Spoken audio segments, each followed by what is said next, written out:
จะปีได้นางหน่อยจะปีล่ะอายุพอจักอยู่บ่8 ปีเรียนอยู่ป .1 ป .2 ป .1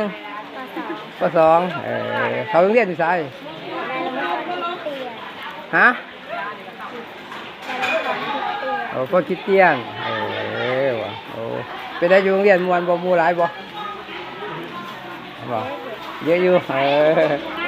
เจ้าอย่าเลยเจ้าบ่ได้ออกกล้องต้องข่อยดอกเจ้าบ่ได้ออกกล้องดอกเจ้าบ่ดังแล้ว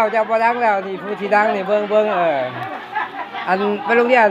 ได้มื้อละจักบาทไปโรงเรียนเพิ่นให้วันละ20โอ้ใช้เบิดอยู่บ่20ฮะบ่ฝากไว้นำดีต้องออมไว้นำจักหน่อยมันจังสิเหลือเนาะ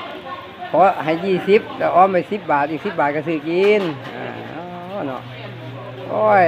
มันคือบ่อยากเบิ่งแท้เด้เนาะบัดนี้เนาะข่อย